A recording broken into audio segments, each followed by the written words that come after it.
नमस्कार दोस्तों, विद्यादीप में आपका स्वागत है। आज हम अर्थशास्त्र के अपने अगले टॉपिक मुद्रास्फीति यानी कि इन्फ्लेशन को समझेंगे और इसके अंतर्गत हम अति महत्वपूर्ण 35 एमसीक्यू क्वेश्चंस को करेंगे और जहां पे जरूरी होगा मैं एक्सप्लेन करूंगा, जहां जिससे कि आपको सभी क्वेश्चन अच्छे से क्लियर होते जाएं। तो चलिए स्टार्ट करते हैं।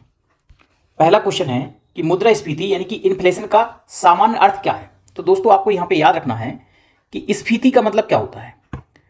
स्फीति का मतलब होता है फैलना या प्रसार होना या बढ़ जाना। तो अब यदि इसके आगे हम मुद्रा लगा दें तो इसका मुद्रास्फीति का मतलब क्या हो जाएगा? मुद्रा का फैलना, मुद्रा का प्रसार होना यानी कि मुद्रा का बढ़ जाना। कहां बढ़ जाना? यानी कि लोगों के पास ज्यादा पैसा आ जाना। किसके पास ज्यादा पैसा आ जाना? लोगों के पास ज्यादा पैसा आ जाना। अब जब व्यक्तियों के पास ज्यादा पैसा आएगा तो वो क्या करेंगे? ज्यादा खरीदारी करेंगे। अब मार्केट में, दुकान में तो जो वस्तुएं हैं वो तो निश्चित है, जिस अनुपात में उनकी बिकती थी उसी अनुपात में वो क्या करते थे? वस्तुएं मंगाते थे। और जो कंपनी वाले हैं वो उसी अनुपात में उसका प्रोडक्शन करते थे, उत्पादन करते थे। अब अचानक से क्या हुआ कि मार्केट में तेजी आ गई। तेजी का मतलब है लोगों के पास ज्यादा पैसा आ गया। जब ज्यादा पैसा आ गया तो मार्केट में ज्यादा लोग पहुंचे। जब ज्यादा लोग पहुंचे यानी कि वस्तुओं की मांग बढ़ गई, जबकि उस रेशियो में उत्पादन नहीं बढ़ पाया, ना पूर्ति बढ़ पाई। ठीक है ना, वस्तुओं की पूर्ति उस अनुपात में हो नहीं पा रही जिस अनुपात में मांग बढ़ गई। तो दुकानदार इसका लाभ उठाते हुए क्या करेंगे? जो 100 रुपए की चीज है वो कितने में बेचेंगे? 110 रुपए में बेच देंगे। यानी कि यहां पे आप कह सकते हैं कि मुद्रास्फीति का मतलब क्या है। तो मुद्रास्फीति का मतलब है मुद्रा का फैलना यानी कि मुद्रा का प्रसार होना या मुद्रा का बढ़ जाना। कहां फैलना? तो लोगों के पास फैलना, लोगों के पास ज्यादा पैसा पहुंच जाना। जब लोगों के पास ज्यादा पैसा पहुंचेगा तो लोग खरीदारी करने के लिए मार्केट ज्यादा जाएंगे। अब दुकानों में जो वस्तुएं हैं, दुकानदार तो उतनी ही मंगाता था जितनी की उसकी बिक जाती थी। अब अचानक से क्या हुआ? ज्यादा लोग मार्केट पहुंचे यानी कि वस्तुओं की मांग बढ़ गई। अब दुकानदार उस अनुपात में पूर्ति तो कर नहीं पाएगा। ठीक है ना। अब जितनी दुकानदार मंगाते थे उतनी ही कंपनी वाले उत्पादन करते होंगे। तो यहां पे क्या हो जाएगा कि चीजें महंगी हो जाएंगी। क्या हो जाएगा? चीजें महंगी हो जाएंगी। ठीक है ना। इसको हम और अच्छे से समझते हैं। देखो, मुद्रास्फीति का मतलब होता है, क्या होता है मुद्रास्फीति का मतलब? मुद्रा का प्रसार, मुद्रा का प्रसार या कहें मुद्रा का बढ़ जाना या मुद्रा की मात्रा में वृद्धि हो जाना। इन तीनों का एक ही मतलब है कि लोगों के पास ज्यादा पैसा आ जाना। अब जब लोगों के पास ज्यादा पैसा आएगा तो वो बाजार जाएंगे, ज्यादा खरीदारी करेंगे, लेकिन उस अनुपात में, जिस अनुपात में मांग बढ़ गई उस अनुपात में पूर्ति नहीं हो पाएगी, उस अनुपात में उत्पादन नहीं हो पाएगा, जिस वजह से इसका दुष्परिणाम क्या होंगे कि जो वस्तुएं हैं वो कैसी हो जाएंगी? महंगी हो जाएंगी। वस्तुओं की कीमतें क्या हो जाएंगी? बढ़ जाएंगी, यानी कि महंगाई बढ़ जाएगी। और क्या इसका दुष्परिणाम होगा? मुद्रा की क्रय शक्ति कम हो जाएगी। अब आपको समझ में आएगा क्रय शक्ति क्या है। क्रय शक्ति ये है कि पहले क्या होता था कि पहले आप 100 रुपए में 5 केजी टमाटर खरीद लेते थे। कितना? 5 केजी। लेकिन अचानक से टमाटर की डिमांड बढ़ गई, तो जिस वजह से 100 रुपए में अब आप कितना टमाटर खरीद पा रहे हैं? 4 केजी। पहले 20 रुपए किलो था, 25 हो गया। तो वही 100 रुपए तो वही है। पहले इसी 100 रुपए की क्रय शक्ति कितने के बराबर थी? 5 किलो टमाटर के बराबर। अब उसी 100 रुपए की क्रय शक्ति कितनी हो गई? 4 किलो टमाटर के बराबर। यानी कि हम कह सकते हैं कि जो मुद्रा की परचेजिंग पावर है, क्रय शक्ति है, वो क्या हो जाती है? कम हो जाती है। तो मुद्रास्फीति के दो दुष्परिणाम हैं। क्या? एक तो महंगाई बढ़ जाती है और दूसरा जो मुद्रा की क्रय शक्ति है वो क्या हो जाती है? कम हो जाती है। क्लियर? अब भैया, जो मुद्रास्फीति होती है दो प्रकार की होती है। कितने प्रकार की होती है? दो प्रकार की। एक तो होती है मांग जन्य मुद्रास्फीति और एक होती है लागत जन्य मुद्रास्फीति। जब किसी वस्तु की मांग अचानक बढ़ जाए और उसके कारण जब महंगाई बढ़े तो उसको बोलते हैं मांग जन्य मुद्रास्फीति। और जब जो लागत है, लागत बढ़ने की वजह से वस्तुओं के दाम बढ़ जाएं, यानी कि जब रॉ मटेरियल ज्यादा महंगा मिले, जो ट्रांसपोर्टेशन का खर्चा है वो ज्यादा हो, तो वस्तुएं महंगी हो जाएंगी। ठीक है ना। मान लो कोई कंपनी है तो उसमें जो भी रॉ मटेरियल आता है, कच्चा पदार्थ आता है, कच्चा पदार्थ अचानक से क्या हो जाए? महंगा हो जाए। जैसे मान लो कि चीनी का कैसे बनती है? गन्ने से बनती है। अब गन्ना अचानक से महंगा हो जाए और पेट्रोल के दाम भी बढ़ जाए, ठीक है ना, तो ट्रांसपोर्टेशन भी बढ़ गया और गन्ना भी महंगा हो गया, तो चीनी भी क्या हो जाएगी? महंगी हो जाएगी। तो जो चीनी के दाम में वृद्धि हुई है, किस प्रकार की वृद्धि हुई? लागत जन्य वृद्धि, यानी कि लागत जन्य मुद्रास्फीति हुई। और अचानक से जब शादियां ब्याह आती हैं, जब ज्यादा शादियां होती हैं तो उस समय से लोग मिठाइयां बनवाने के लिए ज्यादा चीनी खरीदते हैं, या जब त्योहार होते हैं तो उस समय ज्यादा चीनी खरीदते हैं, तो उस समय जो चीनी के दाम में वृद्धि हुई वो किसकी वजह से हुई? मांग की वजह से। तो इस प्रकार की मुद्रास्फीति को क्या बोलेंगे? मांग जन मुद्रास्फीति।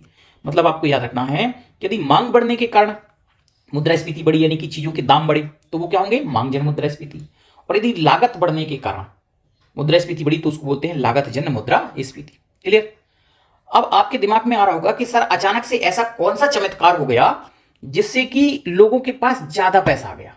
ऐसा क्या हुआ होगा कि लोगों के पास ज्यादा पैसा आ गया? तो दोस्तों ज्यादा पैसा कहां से आया? इसके पीछे कुछ कारण है, ये मैंने कारण यहां पे नोट किए हैं। नंबर जो सबसे प्रमुख कारण है वो है सरकार द्वारा घाटे का बजट बनाया जाना। जो भी विकासशील देश हैं, भारत भी विकासशील देश है, तो विकासशील देश ज्यादा से ज्यादा विकास करने के लिए अपना बजट घाटे का बनाते हैं। अब आप सोच रहे होंगे सर घाटे का बजट क्या होता है, पहले तो ये समझाओ। तो घाटे का बजट का मतलब है, देखो एक तो होता है सामान्य बजट। सामान्य बजट क्या होगा कि आपकी जितनी आय है आप उतना ही खर्च करें, उतने ही खर्च की प्लानिंग करें, तो इसको बोलते हैं सामान्य बजट। कि आपकी मान लो 100 करोड़ रुपए आय है और 100 करोड़ ही आपको साल भर में आपने निश्चित किया कि हमें इस फील्ड में इतना खर्च करना है, इस फील्ड में इतना खर्च करना है, टोटल 100 करोड़ खर्च करना है, तो ये तो सामान्य बजट हो गया। और जब आपकी आय हो कितनी? 100 करोड़ रुपए, और आपने खर्च करने का प्लान बनाया 110 करोड़, तो इस बजट को बोलते हैं घाटे का बजट। क्या बोलते हैं? घाटे का बजट। अभी सरकार ऐसा क्यों करती है? तो जो भी विकासशील देश है वो ज्यादा से ज्यादा विकास करने के लिए 100 करोड़ खर्च करेंगे तब ज्यादा विकास होगा, या 110 करोड़ खर्च करेंगे तब ज्यादा विकास होगा? स्वाभाविक सी बात है, 110 करोड़ ज्यादा खर्च करेंगे तो ज्यादा विकास होगा। तो सरकारें ज्यादा विकास करने के लिए घाटे का बजट बनाती हैं। अब सरकार को साल भर में आय तो होना है 100 करोड़ की, और उसने खर्च कितना करना है? 110 करोड़। तो ये 10 करोड़ एक्स्ट्रा कहां से आएंगे? तो इसके लिए सरकार क्या करती है? घाटे के बजट को पूरा करने के लिए अतिरिक्त पैसा छापती हैं। क्या करती हैं? अतिरिक्त जो पैसा है वो छापती हैं। जब सरकार ज्यादा पैसा छापेगी, ठीक है ना, सरकार ज्यादा विकास करेगी, सरकार जब ज्यादा विकास करेगी तो ज्यादा लोगों को रोजगार मिलेगा। जब ज्यादा लोगों को रोजगार मिलेगा तो ज्यादा लोगों के पास पैसा आएगा। तो इसी वजह से वही स्थिति है कि लोगों के पास ज्यादा पैसा आ जाना। क्लियर है? और एक शब्द और आपको याद रखना है कि कभी कभी सरकार क्या करती है कि घाटे के बजट को पूरा करने के लिए बड़े नोट नहीं छापती, 1 रुपए के सिक्के और 1 रुपए के नोट छाप देती है। तब उस स्थिति को बोलते हैं हीनार्थ प्रबंधन। जब सरकार घाटे के बजट को पूरा करने के लिए बड़े नोट ना छाप के 1 रुपए के नोट या 1 रुपए का सिक्का निकालती है, तब उसको क्या बोलते हैं? हीनार्थ प्रबंधन। एक तो मेन कारण ही हो गया, और क्या कारण है? तो दूसरा मुद्रास्फीति का कारण है अनियमित कृषि विकास। अब यहां पे आया अनियमित कृषि विकास, ये क्या है? क्योंकि भारत की जलवायु बहुत ज्यादा परिवर्तनशील है, कभी बहुत ज्यादा वर्षा हो जाती, कभी सूखा पड़ जाता। तो मान लो कि अचानक से ऐसी स्थिति आई कि सूखा पड़ गया, मतलब वस्तुओं का उत्पादन बहुत कम हुआ। अब उत्पादन कम हुआ और मांग तो उसी अनुपात में है। तो जब किसी वर्ष मतलब जो कृषक चीजें हैं उनका उत्पादन कम होता है, तो अचानक से उनकी वैल्यू क्या हो जाएगी? बढ़ जाएगी। उनका जो मूल्य है वो क्या हो जाएगा? बढ़ हो जाएगा। ठीक है ना? तो यह समझ गए होंगे। इसी प्रकार है मांग के सापेक्ष उत्पादन ना बढ़ना। देश की जनसंख्या लगातार क्या हो रही है? बढ़ रही है। ठीक है ना? देश का विकास हो रहा है, तो लोगों के जो जीवन स्तर है वो भी सुधार हो रहा है उसमें, लेकिन उस अनुपात में चीजों का उत्पादन नहीं हो पा रहा है। जिस अनुपात में चीजों की मांग बढ़ रही है, यदि उस अनुपात में उत्पादन ना हो पाए, ठीक है ना, तब भी क्या हो जाएगी? मुद्रास्फीति बढ़ जाएगी। आशा करता हूं आपको ये इतना समझ में आ गया होगा। पहले हम क्वेश्चन करेंगे, इसे समझ फिर आगे समझेंगे। तो क्वेश्चन है कि मुद्रास्फीति का सामान्य अर्थ क्या है? तो देखो अभी हमने पढ़ा मुद्रास्फीति का अर्थ क्या है? वस्तुओं की कीमतों में निरंतर वृद्धि। क्या है? वस्तुओं की कीमतों में निरंतर वृद्धि। अगला क्वेश्चन है कि मुद्रास्फीति के दौरान मुद्रा के मूल्य पर क्या प्रभाव पड़ता है? मुद्रास्फीति के दौरान मुद्रा के मूल्य पर क्या प्रभाव पड़ता है? तो जो मुद्रा की वैल्यू है, परचेजिंग पावर है, वो क्या होती है? घटती है, बढ़ती है? तो परचेजिंग पावर क्या हो जाती है? घट जाती है। पहले आप 100 रुपए में 5 किलो टमाटर खरीदते थे, अब उसी 100 रुपए में 4 किलो टमाटर आ रहे हैं, मतलब इसकी परचेजिंग पावर क्या हो गई? 100 रुपए की कम हो गई। ठीक है ना? तो परचेजिंग पावर क्या हो जाती है मुद्रास्फीति में? मुद्रा का मूल्य घटता है, यानी कि परचेजिंग पावर घटती है। अगला क्वेश्चन है कि भारत में मुद्रास्फीति के मुख्य कारण क्या हैं? तो अभी हमने बताया कि पहला प्रमुख कारण है घाटे की वित्त व्यवस्था, जिसको पूरा करने के लिए नए नोट छापे जाते हैं। दूसरा अनियमित कृषि विकास, कभी फसल ज्यादा हो जाना कभी कम हो जाना। जब कम होगी, मांग तो ज्यादा है, फसल हुई कम, तो चीजें क्या हो जाएंगी, महंगी हो जाएंगी। तीसरा औद्योगिक उत्पादन में अपर्याप्त वृद्धि, मतलब जो भी कंपनियों में फैक्ट्रियों में उत्पादन हो रहा है उसका उत्पादन का मांग के सापेक्ष ना होना, यानी कि जितनी मांग है उस अनुपात में उत्पादन ना होना। तो ये तीनों सही होंगे, ठीक है ना। अगला क्वेश्चन है कि जब अर्थव्यवस्था में समग्र मांग उसकी पूर्ति से अधिक हो जाती है तो इस स्थिति को क्या कहते हैं। भाई जब मांग है, पहले क्या था, मांग थी 100 वस्तुओं की और पूर्ति भी कितनी होती थी, 100 वस्तुएं। अब अचानक से मांग हो गई 120 वस्तुओं की, पूर्ति तो इतनी जल्दी बढ़ नहीं पाएगी, ठीक है ना, क्योंकि आप कहोगे सर ज्यादा वस्तुएं बनाने लगो, तो ज्यादा वस्तुएं बनाने की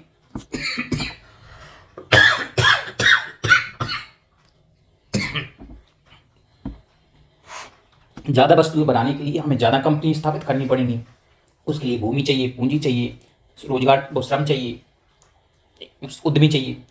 तो कहां से लाएंगे इतना जल्दी। अगर नई कंपनी स्टेब्लिश करना है तो उसके लिए समय लगेगा, 1-2 साल का समय लगेगा। ऐसा नहीं कि आज मांग बढ़ गई हम कल कंपनी स्थापित कर दें, ऐसा तो होता नहीं है, ठीक है ना। तो जब पूर्ति के सापेक्ष मांग अधिक हो जाए, पूर्ति 100 की हो पा रही है और मांग 100 से अचानक 120 हो गई, तब इसको क्या बोलते हैं, क्या बढ़ी, मांग बढ़ी। तो इसकी वजह से जो मुद्रास्फीति उत्पन्न हुई उसको बोलते हैं मांग जन्य मुद्रास्फीति, यानी कि मांग संचालित मुद्रास्फीति, डिमांड पुल इन्फ्लेशन। अगला क्वेश्चन है कि वस्तुओं की उत्पादन लागत, जो भी वस्तु का, जैसे हमने कहा चीनी का उत्पादन हम करते थे, अब जो उत्पादन लागत है वो बढ़ गई। कैसे, जो कच्चा माल था, जो गन्ना था, वो महंगा आने लगा, जो परिवहन था वो महंगा हो गया। परिवहन मतलब गन्ने को चीनी को एक जगह से दूसरे स्थान तक लाने के लिए, गन्ने को लाने के लिए जो हम परिवहन यूज करते थे वो भी महंगा हो गया, और लेबर जो मजदूरी थी वो भी महंगी हो गई। यानी कि क्या बढ़ गया, लागत मूल्य। तो लागत मूल्य बढ़ने से जो मुद्रास्फीति उत्पन्न हुई उसको क्या बोलते हैं हम, लागत जन्य मुद्रास्फीति या लागत संचालित मुद्रास्फीति, या हम इंग्लिश में कहें तो कॉस्ट पुश इन्फ्लेशन। क्लियर। अगला क्वेश्चन है कि यदि माल और सेवाओं की आपूर्ति की तुलना में बाजार में धन की आपूर्ति में अत्यधिक वृद्धि हो जाए, जो भी पूर्ति हो पा रही है किसकी, वस्तु और सेवाओं की जो पूर्ति है, सप्लाई है, वो है 100 वस्तुओं की, बाजार में धन की आपूर्ति अत्यधिक वृद्धि हो जाए। अब जब धन की आपूर्ति बहुत ज्यादा हो गई, बाजार में ज्यादा धन आ गया, मतलब लोगों के पास ज्यादा धन आ गया, तो जब लोगों के पास ज्यादा धन आएगा तो क्या होगा, वो मार्केट में ज्यादा खरीदारी करेंगे, यानी कि वस्तुओं की मांग क्या हो जाएगी, बढ़ जाएगी।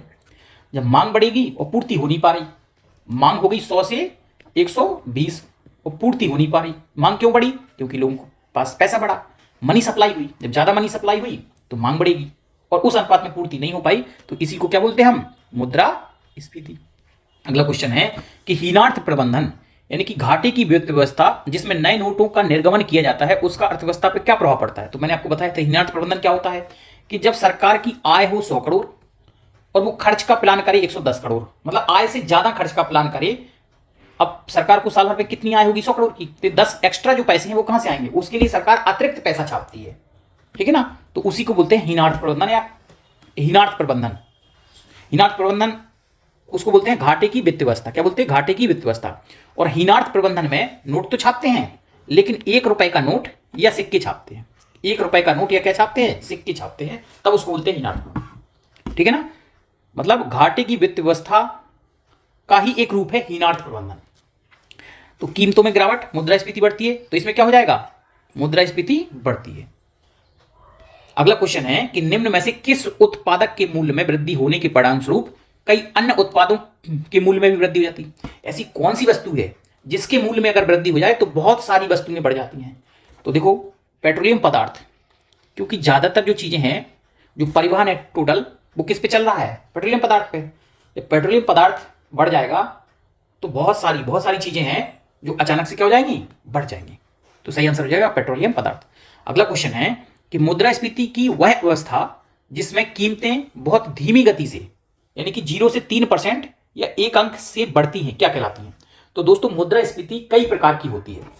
एक तो होती है रेंगती हुई मुद्रास्फीति, दूसरी होती है चलती हुई मुद्रास्फीति, तीसरी होती है दौड़ती हुई मुद्रास्फीति, और चौथी होती है हाइपर इन्फ्लेशन, यानी कि अति मुद्रास्फीति, ठीक है ना।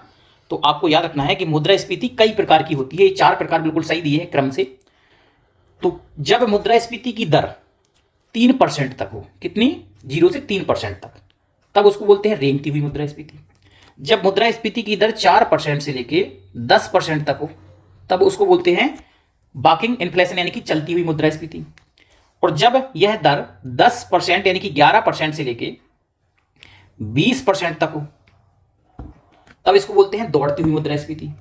और जब 20 से भी ज्यादा हो जाए, 20% से अधिक, 100%, 200%, 400%, 1000%, तब उसको बोलते हैं अति मुद्रास्फीति यानी कि हाइपर इन्फ्लेशन। तो आपको याद रखना है कि मुद्रास्फीति कई प्रकार की होती है।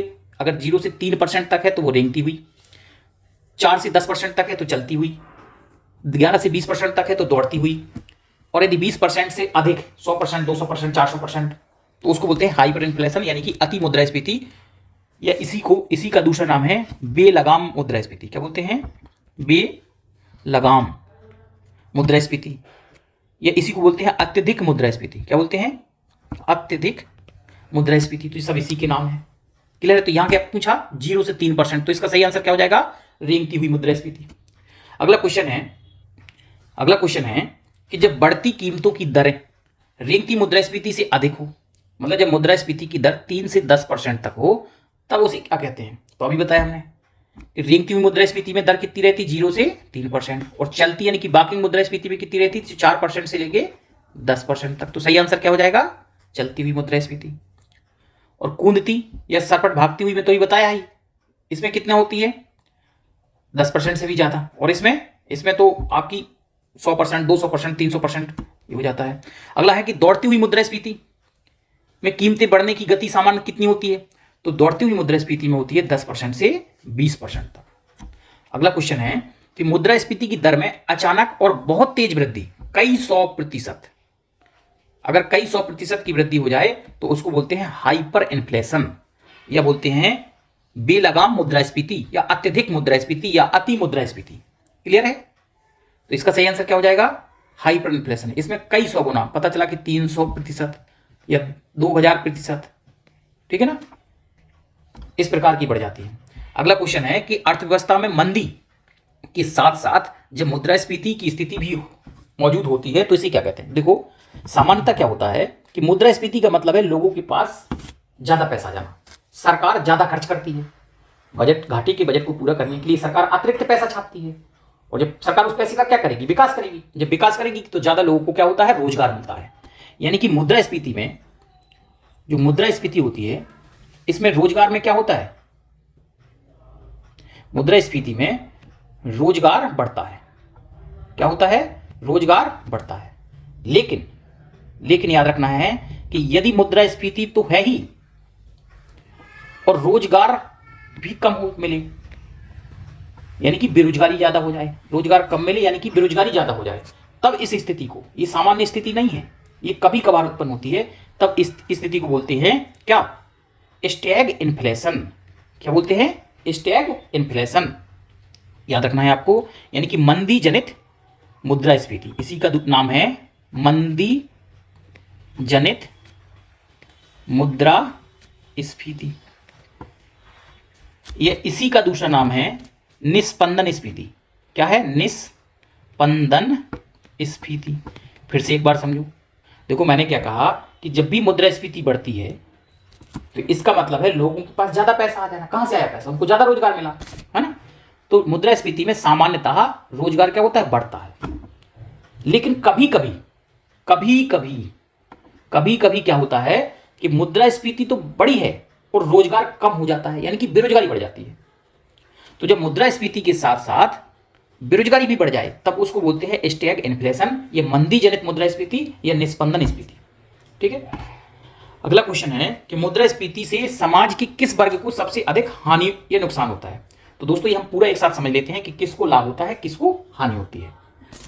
तो दोस्तों, तो मुद्रास्फीति में यदि हम लाभ की बात करें कि मुद्रास्फीति पर का विभिन्न वर्गों पर क्या प्रभाव पड़ता है, तो आपको रटना नहीं है, मैं आपको समझाता चल रहा हूं कि यदि हम बात करें किसकी, उत्पादक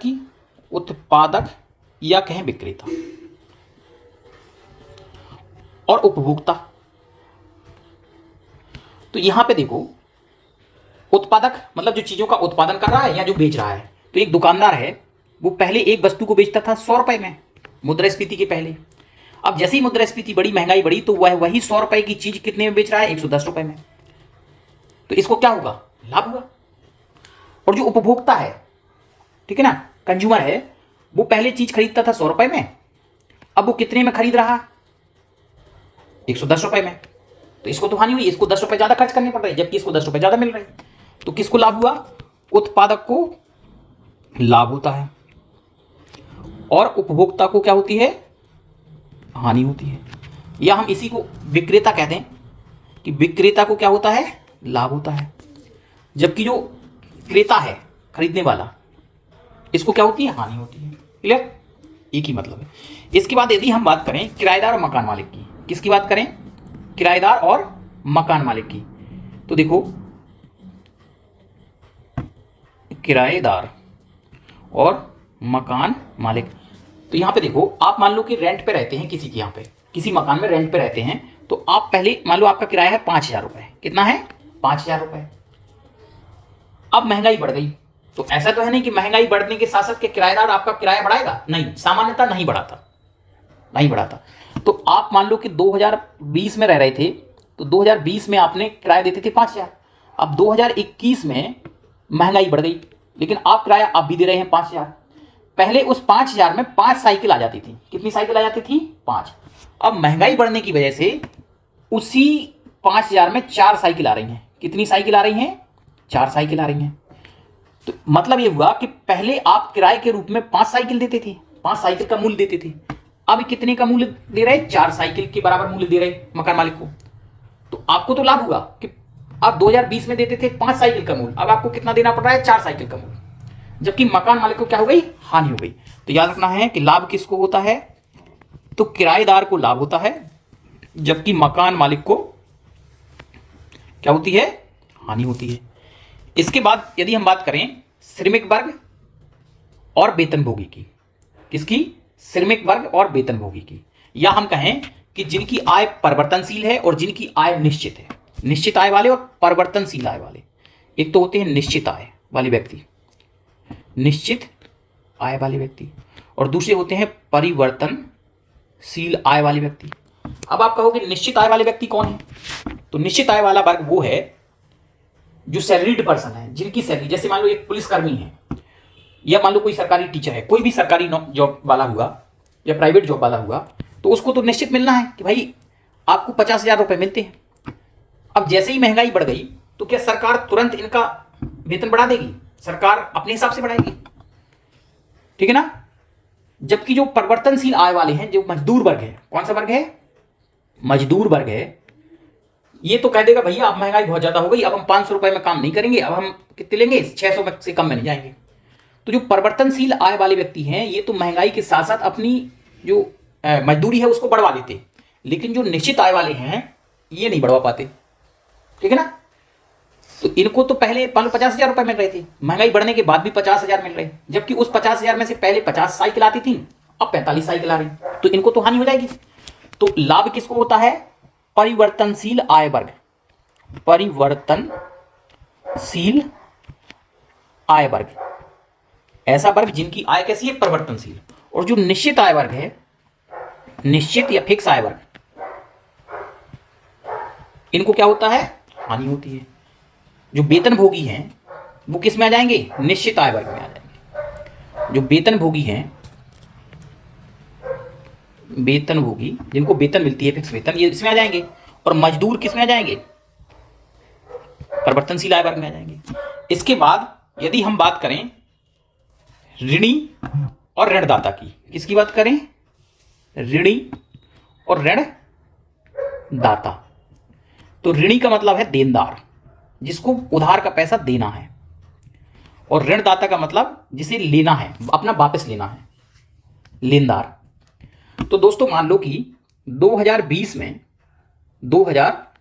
में इसने इसको पैसे उधार दिए, ये ए है और ये बी है, तो ए ने बी को 10,000 रुपए उधार दिए, ठीक है भाई, कितने? 3% के इंटरेस्ट पे। और महंगाई बढ़ गई कितनी? 5%। महंगाई कितनी बढ़ गई? 5%।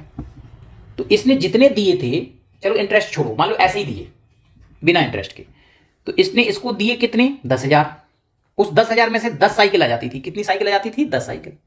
और जब इसने वापस किए तब उन 10,000 में 9 ही साइकिल आ गई। तो इसने उधार कितना दिया था, 10 साइकिल का मूल्य, जबकि इसको वापस कितना मिला, 9 साइकिल का मूल्य। तो जो ऋणी होता है, देनदार होता है, इसको तो क्या होता है, लाभ होता है। ठीक है ना। जो ऋणी वर्ग होता है यानी कि जो देनदार है, इसको तो बरहमेश लाभ होता है। और जो ऋणदाता है, ऋणदाता जिसने उधार दिया था यानी कि लेनदार, इसको क्या होती है, हानि होती है। क्लियर। अब बात करते हैं हम किसकी, आयात निर्यात की, कि आयात बढ़ेगा या घटेगा, निर्यात बढ़ेगा या घटेगा। तो दोस्तों यदि हम आयात निर्यात की बात करें तो बताइए मुद्रास्फीति में क्या होती है, वस्तुओं की मांग बढ़ती है या घटती है, वस्तुओं की मांग बढ़ती है। मान लो पहले भारत में 100,000 टन चावल की जरूरत थी। अब महंगाई क्या हो गई, बढ़ गई, तो अब चावल की डिमांड ज्यादा हो गई। तो हम जो अपने देश का चावल पहले दूसरे देशों में भेजते थे, मतलब निर्यात करते थे, तो उसको क्या करेंगे, कम करेंगे कि ज्यादा करेंगे, निर्यात को कम कर देंगे। और जो हम पहले मंगाते थे जो चीजें, वो और ज्यादा मंगानी पड़ेंगी क्योंकि मांग ज्यादा है। तो आयात क्या होता है, बढ़ जाता है। आयात क्या होता है, बढ़ जाता है। और निर्यात क्या होता है, कम हो जाता है। आयात बढ़ता है, आयात क्या हो जाएगा, आयात हमें ज्यादा करना पड़ेगा, बढ़ जाएगा, जबकि निर्यात क्या हो जाएगा, कम हो जाएगा। क्लियर है ना। इसी प्रकार आपको याद रखना है कि जो किसान हैं, उद्योगपति हैं, इनको भी क्या होता है, लाभ होता है। क्यों, क्योंकि किसान ने मान लो कि गेहूं का उत्पादन किया, अचानक से क्या हो गई, महंगाई बढ़ गई, तो उसका जो गेहूं है वो कैसा बिकेगा, महंगा बिकेगा। तो किसान को क्या हो जाएगा, लाभ हो जाएगा। तो आपको याद रखना है कि जो किसान होते हैं इनको क्या होता है, लाभ होता है। जो उद्योगपति होते हैं इनको भी क्या होता है, लाभ होता है। क्यों, उद्योगपति का कोई उद्योग चल रहा है, कोई इंडस्ट्री चल रही, कोई कंपनी चल रही। अब कंपनी का जो माल 100 करोड़ का बिकना था वो कितने का बिक गया, 110 करोड़ का। तो उद्योगपति को लाभ हुआ कि नहीं। किसान का गेहूं जो 2500 रुपए क्विंटल बिकना था, महंगाई की वजह से वो 3000 रुपए क्विंटल बिक गया, तो लाभ हुआ कि नहीं। ठीक है ना। तो ये सब आपको याद रखना है। अब हम संबंधित क्वेश्चन करेंगे। तो देखो क्वेश्चन है कि मुद्रास्फीति से समाज के किस वर्ग को सबसे अधिक हानि होती है। तो देखो अभी हमने पढ़ा कि हानि अगर हम बात करें, देखो किसान वर्ग को तो लाभ होता है, व्यापारी वर्ग को भी लाभ होता है। ठीक है ना। अब लेनदार देनदार की बात करें तो देनदार का मतलब क्या है, जिसे उधार वापस देना है, तो इसको क्या होता है, लाभ होता है। इसको भी क्या होता है, लाभ होता है। और हानि किसको होती है, देनदार को। क्यों, क्योंकि उसने उधार पैसा दिया था 10,000, जिसमें 10 साइकिल आती थी, और जब वापस मिला तो उसमें 9 ही साइकिल आ रही। तो सही आंसर क्या हो जाएगा, बी। अगला क्वेश्चन है कि मुद्रास्फीति की स्थिति में निम्नलिखित में से किस वर्ग को लाभ होता है। तो अभी हमने बताया था जो पेंशन भोगी है, पेंशन तो फिक्स होगी आपकी, अपने मन से तो बढ़ नहीं जाएगी, सरकार घटाई बढ़ाएगी महंगाई के आधार पर। तो पेंशन भोगी को तो हानि होती है। क्या होती है, हानि होती है। किस वर्ग को लाभ होता है। अब जो देनदार या व्यापारी वर्ग है, व्यापारी वर्ग को क्या होता है, लाभ होता है। वो जो देने वाला है, जिसे उधार देना है, उसको भी क्या होता है, लाभ होता है। जबकि निश्चित वेतनभोगी जो कर्मचारी हैं, इनको भी क्या होती है, हानि होती है। और जो बॉन्ड धारक है, अब आप कहोगे सर बॉन्ड धारक क्या है। मान लो आपने, सरकार ने बॉन्ड बेचे, आपने बॉन्ड खरीदे, आपने मान लो 1 लाख रुपए के बॉन्ड खरीदे, सरकार ने कहा कि हम आपको 3% ब्याज देंगे। आपने 1 लाख रुपए सरकार को दे दिए। क्या किया, 1 लाख रुपए आपने सरकार को दे दिए। ठीक है, आपने 1 लाख रुपए सरकार को दे दिए, और सरकार ने क्या किया कि आपको एक कागज का पत्र दे दिया, बॉन्ड दे दिया, उस पर लिखा है 1 लाख रुपए। जब सरकार को आप पैसा वापस करेंगे तो सरकार, मान लो आपकी लिमिट फिक्स हो गई कि 1 साल बाद ही इसको वापस कर सकते हैं, आपने 1 साल के लिए खरीदा। अब उस 1 साल में महंगाई बढ़ गई 10%। महंगाई कितनी बढ़ गई, 10%। तो आपको लाभ, आपको कितना मिलेगा, 1,03,000 रुपए। लेकिन भैया जो महंगाई बढ़ गई कितनी, 10%, यानी कि अब उसकी वैल्यू कम हो गई। जो आपके 1,03,000 रुपए थे वो 1 लाख के बराबर भी नहीं बचे। ठीक है ना। तो बॉन्ड धारक को भी क्या होती है, हानि होती है। अगला क्वेश्चन है कि मुद्रास्फीति का अर्थव्यवस्था पर इनमें से क्या प्रभाव पड़ता है। तो मुद्रास्फीति का क्या प्रभाव पड़ता है। तो देखो करों में वृद्धि होती है कि नहीं। जो टैक्स है, मुद्रास्फीति को अगर हमें नियंत्रित करना है, ये यहां पे पूछा गया है कि मुद्रास्फीति को नियंत्रित करने के लिए क्या किया जाता है। तो इसको समझने के लिए पहले हम थ्योरी पोर्शन को समझते हैं। ठीक है ना, फिर एक क्वेश्चन को करेंगे। तो दोस्तों यदि मान लो महंगाई बढ़ गई, मुद्रास्फीति बढ़ गई, तो मुद्रास्फीति को हमें क्या करना पड़ेगा, कंट्रोल करना पड़ेगा। तो मुद्रास्फीति को कंट्रोल करने के दो उपाय हैं। एक तो होता है दीर्घकालिक उपाय और एक होता है अल्पकालिक उपाय। क्या बताया हमने कि मुद्रास्फीति अगर बहुत बढ़ गई तो मुद्रास्फीति को नियंत्रित करने के दो प्रकार के उपाय हैं। एक तो है दीर्घकालिक उपाय, एक है अल्पकालिक या तात्कालिक उपाय। जैसे कि मान लो किसी व्यक्ति का एक्सीडेंट हो गया और आपके घर के पास में कोई बड़ा अस्पताल नहीं है, तो आप सबसे पहले क्या कोई छोटे अस्पताल में ले जाके जो आपके पास में है, आप कहते भैया इसका प्राथमिक उपचार कर दो जिससे कम से कम बड़े अस्पताल तक पहुंच जाए। तो वही है कि जब महंगाई बढ़ गई तो लोगों में असंतोष ना फैले, कुछ हद तक कंट्रोल हो जाए, तो उसके लिए किए जाते हैं तात्कालिक उपाय। और फिर जो मेन उपाय किया जाता है उसको बोलते हैं दीर्घकालिक उपाय, जिससे कि परमानेंटली, ये तो तात्कालिक हो गया और ये हो गया परमानेंटली खत्म कर देना, मतलब जिससे लंबे समय तक के लिए। दीर्घकालिक का मतलब जिसका प्रभाव लंबे समय तक रहे, जिससे कि लंबे समय तक कंट्रोल रहे, ठीक है ना। तो मुद्रास्फीति उत्पन्न क्यों हुई थी? क्योंकि डिमांड बढ़ गई थी। क्या बढ़ गई थी? डिमांड। जिस अनुपात में मांग बढ़ी उस अनुपात में उत्पादन नहीं बढ़ पा रहा, इसी वजह से तो मुद्रास्फीति बढ़ी। तो इसका मेन दीर्घकालिक उपाय तो यही है कि अगर जिस अनुपात में मांग बढ़ी, जिस अनुपात में क्या बढ़ी? मांग बढ़ी, यदि हम उसी अनुपात में उत्पादन भी बढ़ा दें। अगर मान लो 100 वस्तुओं की, पहले 100 वस्तुओं की मांग थी, 100 वस्तुओं का उत्पादन होता था, अब अचानक से 100 वस्तुओं की मांग हो गई, तो जिस अनुपात में मांग बढ़ी अगर हम उसी अनुपात में क्या कर दें? उत्पादन बढ़ा दें। उत्पादन बढ़ाने का मतलब है सकल घरेलू उत्पादन, जीडीपी बढ़ा दें। तो क्या मांग के सापेक्ष, मांग के अनुपात में क्या बढ़ा के? उत्पादन, यानी कि जीडीपी, जीडीपी सकल घरेलू उत्पादन बढ़ाकर, जीडीपी बढ़ाकर यानी कि उत्पादन बढ़ाकर, तो ये फिर कंट्रोल हो जाएगी और लंबे समय तक इसका असर रहेगा। अब ये लेकिन तब तक तो बहुत देर हो जाएगी। क्यों? क्योंकि हमें अगर जीडीपी बढ़ाना है तो उसके लिए हमें नई नई कंपनियां स्थापित करनी पड़ेंगी, तभी तो उत्पादन बढ़ेगा। तो उसमें तो बहुत समय लगेगा, साल 2 साल का भी समय लग सकता है। तो इसके लिए सरकार क्या करती है? अल्पकालिक उपाय या तात्कालिक उपाय निकालती है। तो तात्कालिक उपाय, मुद्रास्फीति को नियंत्रित करने के तात्कालिक उपाय कौन कौन करता है? तो 2 संस्थाएं हैं जो अपने अपने स्तर पर कंट्रोल करती हैं। एक तो भारत सरकार का वित्त मंत्रालय। कौन? भारत सरकार का वित्त मंत्रालय। और दूसरा आरबीआई। अब वित्त मंत्रालय क्या करता है? जो भारत सरकार का वित्त मंत्रालय है, ये जिस नीति के तहत, वित्त मंत्रालय जिस नीति के तहत मुद्रास्फीति को नियंत्रित करता है उसको बोलते हैं वित्तीय नीति, या इसी का दूसरा नाम है राजकोषीय नीति। क्या नाम है? वित्तीय नीति, या इसी को बोलते हैं राजकोषीय, हाँ लिखा तो है, वित्तीय नीति या राजकोषीय नीति। क्लियर? तो वित्त मंत्रालय वित्तीय नीति या राजकोषीय नीति के तहत क्या करते हैं? तो इनका मेन उद्देश्य क्या है? लोगों के पास जो अतिरिक्त पैसा पहुंच गया उस अतिरिक्त पैसे को खींचना। तो ये क्या करते हैं? वित्त मंत्रालय क्या करता है कि जो पुराने टैक्स लगे हुए हैं, जो टैक्स वर्तमान में चल रहे हैं, उनकी दरों को बढ़ा देते हैं और नए नए फील्ड में टैक्स लगा देते हैं। अब आप कहोगे सर इससे क्या होगा? मान लो पहले कोई व्यक्ति 100 रुपए कमाता था और पहले वो 20 रुपए टैक्स के रूप में दे देता था। अब मान लो सरकार ने टैक्स जो बढ़ा दिए और नए फील्ड में भी टैक्स लगा दिए, तो अब उसको टैक्स कितना देना पड़ रहा है? 25 रुपए। तो पहले वो 20 टैक्स में देता था, खर्च कितना करता था? 80 रुपए। अब खर्च कितना कर पाएगा? 75 रुपए। तो कुछ हद तक तो कंट्रोल हो गई।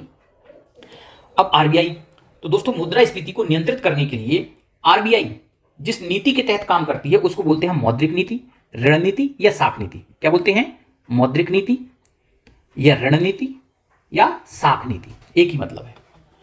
तो आरबीआई मौद्रिक नीति के तहत या ऋण नीति के तहत या साख नीति के तहत क्या क्या काम करते हैं मुद्रास्फीति को नियंत्रित करने के लिए? तो आरबीआई ब्याज दर, बैंक दर, रेपो दर, रिवर्स रेपो दर, नगद कोष अनुपात, वैधानिक तरलता अनुपात, इन सब को क्या कर देते हैं? बढ़ा देते हैं या फिर बढ़ाने का निर्देश देते हैं। ठीक है ना? जो आरबीआई है वो सबको क्या कर देती है? बढ़ा देती है। और जो खुले बाजार की क्रियाएं हैं उसमें अपनी प्रतिभूतियों को बेचती है। खुले बाजार की जो क्रियाएं हैं उसमें अपनी प्रतिभूतियों को क्या करती है? बेचती है। क्लियर है? तो एक बार फिर से समझो कि मुद्रास्फीति को नियंत्रित करने के 2 तरह के उपाय हैं। एक तो है तात्कालिक उपाय और एक है दीर्घकालिक उपाय। दीर्घकालिक उपाय जो लंबे समय तक चले। तात्कालिक उपाय कौन कौन करता है? तो वित्त मंत्रालय अपने स्तर पर करता है और आरबीआई अपने स्तर पर करती है। ठीक है ना? वित्त मंत्रालय क्या करता है? तो वित्त मंत्रालय नए नए टैक्स लगा देता है और जो पुराने लगे हुए टैक्स हैं उनकी दर को बढ़ा देता है। और किस नीति के तहत करता है ये काम? तो वित्तीय नीति या राजकोषीय नीति के तहत। ठीक है ना? अब आरबीआई क्या करती है? तो आरबीआई बैंक दर, रेपो दर, रिवर्स रेपो दर, नगद कोष अनुपात, वैधानिक तरलता अनुपात को बढ़ा देती है और बैंकों को निर्देश देती है कि वो ब्याज दर को बढ़ा दे। और साथ में जो खुले बाजार की क्रियाएं हैं उनमें अपनी प्रतिभूतियों को बेचती है। ठीक है ना? अब आप कहोगे सर ये ब्याज दर क्या है, बैंक दर क्या है, रेपो दर क्या है, रिवर्स रेपो दर क्या है, नगद कोष अनुपात क्या है, वैधानिक तरलता अनुपात क्या है और खुले बाजार की क्रियाएं क्या है क्या? तो इनको भी समझ लो आप। तो दोस्तों हमने कहा एक ए व्यक्ति है, ए बी व्यक्ति है, ए सी व्यक्ति है, इनको पैसा चाहिए, लोन चाहिए, लोन। तो लोन लेने के लिए किसके पास जाएंगे? वाणिज्यिक बैंकों के पास। मान लो एसबीआई के पास भी जा सकते हैं, ये पीएनबी के पास भी जा सकते हैं, ये बीओबी के पास भी जा सकते हैं, या कोई भी बैंक के पास जाएंगे। तो वाणिज्यिक बैंकें, ध्यान से सुनना, वाणिज्यिक बैंकें जिस दर पर जनता को पैसा उधार देती हैं उसी को बोलते हैं ब्याज दर। मैंने कहा कि अगर मुझे पैसे की जरूरत है तो मैं किसके पास जाऊंगा? किसी बैंक के पास जाऊंगा। अब बैंक ने मुझे जिस इंटरेस्ट रेट पर पैसा उधार दिया उसी को बोलते हैं ब्याज दर। क्लियर? अब दूसरा है बैंक दर और रेपो दर। तो बैंक दर रेपो दर क्या है? अब भैया इनके पास कोई खजाना थोड़ी है कि खजाने से निकाल के जनता को पैसा बांटते रहें। कौन? एसबीआई, पीएनबी, बीओबी के पास कोई खजाना थोड़ी है, या मशीन लगी है पैसे छापने की। ये कहां से लाते पैसे? तो या तो लोग इनके पास जमा करते, लेकिन मान लो ऐसा हो गया कि लोगों ने जमा किए 100 रुपए, 100 करोड़ रुपए, और मांग आ रही, लोन की मांग आ रही 500 करोड़ रुपए, तभी क्या करेंगे? तब ये उधार लेते हैं। किससे लेते हैं उधार? आरबीआई से। जो वाणिज्यिक बैंक है ये किससे उधार लेती हैं? आरबीआई से। ठीक है ना? तो जो वाणिज्यिक बैंक है ये सब क्या है? वाणिज्यिक बैंक है। तो वाणिज्यिक बैंकें आरबीआई से जिस दर पर उधार लेती हैं उसी को बोलते बैंक दर, उसी को बोलते रेपो दर। अब इसमें थोड़ा सा अंतर है कि अगर लंबे समय के लिए पैसा उधार लिया, वाणिज्यिक बैंकों ने अधिक समय के लिए, लंबे समय के लिए पैसा उधार लिया, तो जिस दर पर आरबीआई पैसा लंबे समय के लिए उधार देती है उसको बोलते हैं बैंक दर। और वाणिज्यिक बैंकें आरबीआई से शॉर्ट टर्म के लिए 1 से 14 दिन, 1 से 14 दिन शॉर्ट टर्म के लिए जो पैसा जिस दर पर उधार लेती हैं उसे बोलते हैं रेपो दर। क्लियर है?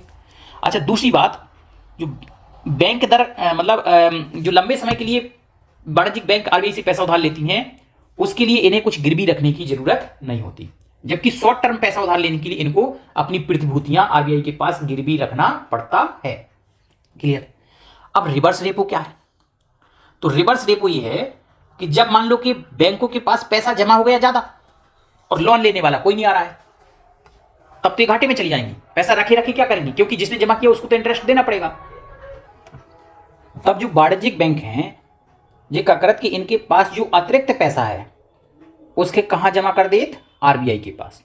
तो उस पैसा पे आरबीआई जो ब्याज देत वही के बोलत रिवर्स रेपो रेट। क्लियर? अब आ जा नगद कोष अनुपात। नगद कोष अनुपात का हो कि अगर मान लो कि बैंकन के पास 100 रुपये जमा हो रहे, कितने रुपए जमा हो रहे? 100 रुपए। तो जिस 100 के 100 लोन के रूप में नहीं बांट सकत। आरबीआई की शर्त है कि तुम्हारे पास जितनों भी पैसा जमा हुए उको कछु हिस्सा नगद तुम्हें कहां जमा करने पड़े? आरबीआई के पास। मतलब मान लो कि एसबीआई के पास 100 रुपये जमा हो रहे, तो एसबीआई के 100 रुपये में से जितनों भी सीआरआर नगद कोष अनुपात निर्धारित हुए उतनों पैसा कहां जमा करने पड़े? आरबीआई के पास नगद जमा करने पड़े। मान लो कि सीआरआर कितना है? 3% है। कितना है? 3%।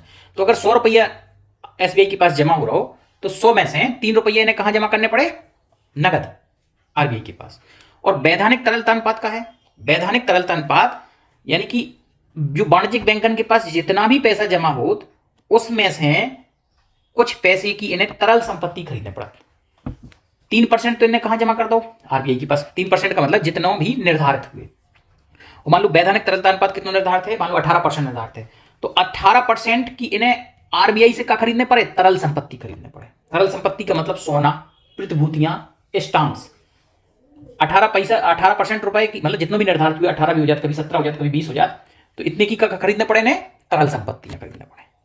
ऐसो काय करो जात? ऐसो इसलिए करो जात कि अगर मान लो कि बैंक घाटा में चली गई, जिनने लोन लो अगर भी ना चुकाए, तब फिर कम से कम इस पैसा से कछु भरपाई तो कर पाए आरबीआई।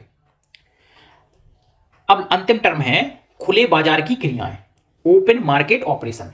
खुले बाजार की क्रियाएं, तो इसमें क्या होगा? अब भैया जब मुद्रास्फीति बढ़ गई, मुद्रास्फीति क्या हो गई? बढ़ गई। जब मुद्रास्फीति बढ़ गई तो आरबीआई को मेन काम क्या है कि लोगन से पैसा खींचने, उनको पैसा निकालने। तो आरबीआई क्या करत कि मार्केट में अपनी प्रतिभूतियां बेचत। का बेचत? प्रतिभूतियां बेचत। उन पे जो खरीदे उन पे ब्याज देते। तो मान लो कि इन्होंने अपनी प्रतिभूतियां बेची 1-1 लाख रुपए की। मान लो किसी व्यक्ति ने 1 लाख रुपए की प्रतिभूतियां खरीदी, तो जो 1 लाख रुपए की के पास पहुंच गए, आरबीआई के पास पहुंच गए। बदले में क्या मिल गया? एक कागज का टुकड़ा मिल गया। अब वो कागज के टुकड़ा के लेके तो बाजार जाना पाए, तो मतलब किसी ना किसी प्रकार का हो पैसा जाम हो कि नहीं हो, ठीक है ना। तो आपके याद रखने का, याद रखने एक बार फिर से देखो, ब्याज दर का हो तो वाणिज्यिक बैंकें जनता के जिस दर पे पैसा उधार दे बहुत ब्याज दर। बैंक दर का हो तो वाणिज्यिक बैंकें आरबीआई से जिस दर पे लंबे समय के लाने पैसा उधार ले बहुत बैंक दर, और वाणिज्यिक बैंकें आरबीआई से शॉर्ट टर्म के लाने जिस दर पे पैसा उधार ले बहुत रेपो दर। रिवर्स रेपो दर का हो कि जब वाणिज्यिक बैंकन के पास ज्यादा पैसा जमा हो जाए, लोन लेवे के लाने कोई ना होए, तब जो वाणिज्यिक बैंक है वो अतिरिक्त पैसा के कहां जमा कर देत, आरबीआई के पास, और आरबीआई उस पर जो ब्याज देत वही की बोलत रिवर्स रेपो दर। नगद कोष अनुपात का होत कि बैंकन के पास जितना भी पैसा जमा होता है उसका कुछ हिस्सा उन्हें नगद रखने पड़त आरबीआई के पास। वैधानिक तरलता अनुपात तो बैंकन के पास जितना भी पैसा जमा हो तो उसके कुछ हिस्सा की उन्हें आरबीआई से क्या खरीदने पड़त, तरल संपत्तियां खरीदने पड़त, ठीक है ना। और खुले बाजार की क्रियाएं, ओपन मार्केट ऑपरेशन, इसमें क्या होत, इसमें जो आरबीआई है वो बाजार में अपनी प्रतिभूतियां बेचत, ठीक है ना, जिससे कि प्रतिभूतियां जो भी खरीदे तो उसके पैसा कहां पहुंच जात, आरबीआई के पास, और बदले में क्या मिल जात, प्रतिभूति मिल जात, जिससे कि लोगों को पैसा जाम हो जाता। और हमने कहा बताओ कि मुद्रास्फीति में, मुद्रास्फीति के कंट्रोल करने के लाने इन सब चीजन के बड़ा हो जाता, ब्याज दर के भी बड़ा हो जाता, बैंक दर के भी बड़ा हो जाता, रेपो दर के भी बड़ा हो जाता, रिवर्स रेपो के भी बड़ा हो जाता, नगद कोष अनुपात के भी बड़ा हो जाता, वैधानिक तरलता अनुपात के भी बड़ा हो जाता। और जो खुले बाजार की क्रिया है उसमें प्रतिभूतियां खरीदी नहीं जाती, प्रतिभूतियां बेची जाती। क्या करी जाती, प्रतिभूतियां बेची जाती। अब चूंकि वीडियो लंबा हो रहा है इसलिए मैं आपको ये नहीं बताऊंगा कि इनसे कैसे नियंत्रित होता है। ब्याज दर बढ़ाने से मुद्रास्फीति कैसे कम होगी, बैंक दर बढ़ाने से मुद्रास्फीति कैसे कम होगी, ये नहीं बता रहा हूं क्योंकि वीडियो बहुत लंबा खिंच रहा है, आगे चलते हैं। अब जो क्वेश्चन थे उन पे आते हैं। तो दोस्तों क्वेश्चन था कि मुद्रास्फीति का अर्थव्यवस्था पर इनमें से क्या प्रभाव पड़ता है, अर्थव्यवस्था पर क्या प्रभाव पड़ता है मुद्रास्फीति का। तो आपको पता है कि करों में वृद्धि होती है। अगर मुद्रास्फीति के बड़ा कंट्रोल कर लें तो टैक्स है, टैक्स के क्या करने पड़े, बढ़ाने पड़े, वित्त मंत्रालय टैक्स बढ़ाओ थे। सार्वजनिक बचत में कमी आती है, बिल्कुल सही बात है कि मान लो पहले का है, मान लो हमारी सैलरी 50,000 रुपए है, अब 50,000 में से हमारा 30,000 में खर्चा चल जाता तो 20,000 रुपए हम बचा लेते, लेकिन मुद्रास्फीति बढ़े के बाद अब हम 15,000 रुपए बचा पा रहे हैं। क्या चीजें महंगी हो गई, तो जो हमारी बचत पहले 20,000 रुपए की होती है वो बचत कितने की हो गई, 15,000 रुपए। यानी कि सार्वजनिक बचत में क्या आ जाती, कमी आ जाती, ये भी सही बात है। रोजगार में वृद्धि होती है, तो ही बताया था कि मुद्रास्फीति बढ़ने का मतलब है कि सरकार ज्यादा विकास कर रही, लोगों के ज्यादा रोजगार मिल रहा हो, तभी तो पैसा लोगों के पास पहुंच रहा हो, तो रोजगार में क्या होती है, वृद्धि हो जाती है। यानी कि उपरोक्त तीनों सही है। अगला क्वेश्चन है कि मुद्रास्फीति को नियंत्रित करने के लिए निम्नलिखित में से कौन सा एक प्रभावी तरीका है। तो देखो नगद आरक्षित जो सीआरआर है, नगद आरक्षित अनुपात या नगद कोष अनुपात, इसके बढ़ा हो जाता, बिल्कुल हमने बताया तो कि सबके बढ़ा होते, मुद्रास्फीति कंट्रोल करने मतलब सबके बढ़ाना है। बैंक दर में कमी, तो कमी बिल्कुल नहीं होती, बैंक दर के बढ़ा होते।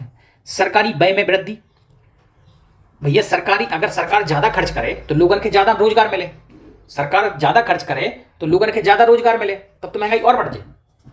तो सरकारी व्यय में वृद्धि नहीं करी जाती, सरकारी व्यय में क्या करी जाती, कमी करी जाती। और करों में कमी, करों में अगर कमी हो जाए तब तो और गड़बड़ हो जाए, ठीक है ना। करण में भी क्या करी जात, वृद्धि करी जात।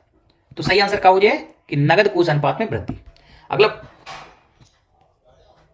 अगला क्वेश्चन है कि अतिरिक्त मांग के कारण उत्पन्न मुद्रास्फीति को नियंत्रित करने के लिए आरबीआई कौन सा मौद्रिक उपाय लागू करती है। मतलब मांग का हो गई, ज्यादा हो गई, यानी कि मुद्रास्फीति बढ़ गई, तो इसके नियंत्रित करने के लाने आरबीआई मौद्रिक नीति के तहत कौन सा काम करता, रेपो दर को घटा देते, नहीं घटाउत नहीं है, रेपो दर का बढ़ाते, ब्याज दर को बढ़ा देते, बिल्कुल सही बात है। एसएलआर को घटाना, जो भी नहीं घटाओ, इसका भी ककड़ाउत बढ़ाती है। और मुद्रा की छपाई बढ़ाना, तो मुद्रा अगर ज्यादा छापे तो गड़बड़ हो जाए, मुद्रा पहले से कम छापत, तो इसका सही आंसर क्या हो जाए, ब्याज दरों को बढ़ा देती है। अगला क्वेश्चन है कि मुद्रास्फीति को नियंत्रित करने के लिए खुले बाजार की क्रियाएं, ओपन मार्केट ऑपरेशन के तहत आरबीआई क्या करती है। तो इसमें जो खुले बाजार की क्रिया होती है इसमें दो ही काम होते, या तो आरबीआई प्रतिभूतियां बेचत है या वापस लेत खरीदत है, ठीक है ना, वापस लेत मतलब खरीदत है। तो यहां पे तो क्या करना है, हमें लोगों को पैसा अपने पास लाना है, तो हम उन्हें प्रतिभूतियां दें और उनके पैसा ले लें, उस पर ब्याज दें, यानी कि प्रतिभूतियां खरीदी जाती, क्या करी जाती, सॉरी प्रतिभूतियां बेची जाती, क्या करी जाती, प्रतिभूतियां बेची जाती, सरकारी प्रतिभूतियां बेची जाती इसमें। अगला क्वेश्चन है कि निम्नलिखित में से कौन सी विधि मुद्रास्फीति को नियंत्रित करने के लिए सही नहीं है। तो मांग को नियंत्रण, बिल्कुल मांग के नियंत्रित करने पड़े, मुद्रास्फीति का नियंत्रित करने तो मांग के नियंत्रित करने पड़े। मुद्रा की आपूर्ति पर नियंत्रण, जो भी सही बात है, जो मुद्रा मार्केट में ज्यादा पहुंच गओ, मनी सप्लाई के कंट्रोल करने पड़े। बाजार दर में कमी, तो ये गलत है, जो इंटरेस्ट रेट है इसमें कमी नहीं करी जाती, इसमें क्या करी जाती, वृद्धि करी जाती। तो सही आंसर आपको यही हो जाए। वस्तुओं की राशनिंग, वस्तु की राशनिंग भी करी जाती। अगर मुद्रास्फीति कंट्रोल करने तो वस्तु की राशनिंग करी जाती। अब नौ शब्द आओ कि वस्तु की राशनिंग कहा है। मान लो कि प्याज के दाम बहुत आसमान छू रहे, तब सरकार क्या करे कि निर्धारित कर दे कि कोई भी व्यक्ति एक दिन में, मान लो एक हफ्ता में 1 किलो प्याज से ज्यादा नहीं खरीद सका। एक राशन कार्ड पे 1 ही किलो प्याज मिले एक हफ्ता में, निर्धारित कर दे कि एक व्यक्ति इतनी खरीद सका, तू क्या बोला, वस्तु की राशनिंग। तो जब मुद्रास्फीति बहुत ज्यादा बढ़ जात, महंगाई बहुत ज्यादा बढ़ जात, ठीक है ना, तब वस्तु की राशनिंग भी करी जात, ठीक है ना। अगला क्वेश्चन है कि मुद्रा आपूर्ति को कम करके जानबूझकर मुद्रास्फीति को दूर करने की प्रक्रिया को क्या कहते हैं। तो देखो इस क्वेश्चन के समझने के पहले हम 3 पॉइंट के समझत। एक तो मुद्रास्फीति मतलब इन्फ्लेशन, दूसरा होत डिफ्लेशन और तीसरा होत डिस इन्फ्लेशन। एक है इन्फ्लेशन, दूसरा है डिफ्लेशन, डिफ्लेशन और तीसरा है डिस इन्फ्लेशन। तो दोस्तों इन्फ्लेशन और जो डिफ्लेशन है एक दूसरे के अपोजिट है। इन्फ्लेशन का मतलब मुद्रा स्फीति और डिफ्लेशन का मतलब है अपस्फीति। जब कीमतें बढ़ जाएं तो उसका बोलत मुद्रास्फीति, जब वस्तुओं की कीमतें कम हो जाएं तो उसका बोलत अपस्फीति या अवस्फीति यानी कि डिफ्लेशन। पर डिसइन्फ्लेशन का होता है, डिसइन्फ्लेशन का मतलब है कि कीमतें पहले के सापेक्ष कम हो जाना। जैसे इन्फ्लेशन भाव, महंगाई बढ़ी तो महंगाई के कंट्रोल करें के लाने, मान लो हमने कुछ हद तक महंगाई कंट्रोल कर ली तो उसके बोलत डिसइन्फ्लेशन, मतलब महंगाई तो है लेकिन पहले के मुकाबले कम है। तो कीमतें यानी कि महंगाई पहले के मुकाबले कम है, यानी कि जनवरी में 10% थी और फरवरी में 7% बची, तो इसके बोलत डिसइन्फ्लेशन, मतलब महंगाई कम हो रही। अब ये क्वेश्चन पे आओ। क्वेश्चन है कि मुद्रा आपूर्ति को कम करके जानबूझकर मुद्रास्फीति को दूर करना की प्रक्रिया क्या कहलाती है। तो इसका सही आंसर हो जाएगा डिसइन्फ्लेशन। हम क्या कर रहे हैं, मुद्रास्फीति का कंट्रोल कर रहे हैं ना, पहले से पहले मान लो ज्यादा है फिर कम हो रही, तो क्या है वो डिसइन्फ्लेशन। अगला क्वेश्चन है कि भारत में मुद्रास्फीति को मापने का अधिकार किस मंत्रालय के पास है। तो दोस्तों मुद्रास्फीति के को मापत तो एनएसओ मापत, को मापत नेशनल स्टैटिस्टिकल ऑफिस, केंद्रीय सांख्यिकी कार्यालय। और जो केंद्रीय सांख्यिकी कार्यालय है ये किस मंत्रालय के अधीन काम करत, तो जो सांख्यिकी एवं कार्यक्रम कार्यान्वयन मंत्रालय यानी कि मॉस्पी के अंतर्गत काम करत। तो अगर मंत्रालय पूछा जाए तो ये है, और अगर संगठन पूछा जाए तो ये है, ठीक है ना, नेशनल स्टैटिस्टिकल ऑफिस, केंद्रीय सांख्यिकी कार्यालय।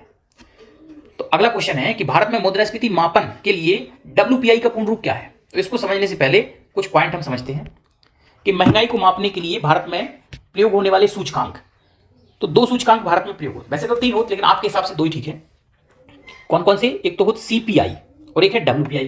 तो हमें फुल फॉर्म याद रखना है कि CPI को मतलब क्या है, कंज्यूमर प्राइस इंडेक्स। CPI को मतलब कंज्यूमर प्राइस इंडेक्स यानी कि उपभोक्ता मूल्य सूचकांक, और इसी का दूसरा नाम है जीवन निर्वाह सूचकांक, ठीक है ना। और दूसरा का है WPI मतलब होलसेल प्राइस इंडेक्स यानी कि थोक मूल्य सूचकांक। तो CPI के माध्यम से जो कस्टमर प्राइस इंडेक्स है, सॉरी कंज्यूमर प्राइस इंडेक्स है, उपभोक्ता मूल्य सूचकांक है, तो उपभोक्ता मूल्य सूचकांक के तहत क्या हो जाता, तो इसमें जो आम जनता जो चीजें यूज कर रही यानी कि जो उपभोक्ता की महंगाई के माप हो जाता है, जो उपभोक्ता है, उपभोक्ता जिन चीजों को प्रयोग कर रहा हो उनकी महंगाई के माप हो जाता है। और WPI के तहत जो उत्पादक है, उत्पादक की महंगाई के माप हो जाता है, ठीक है ना।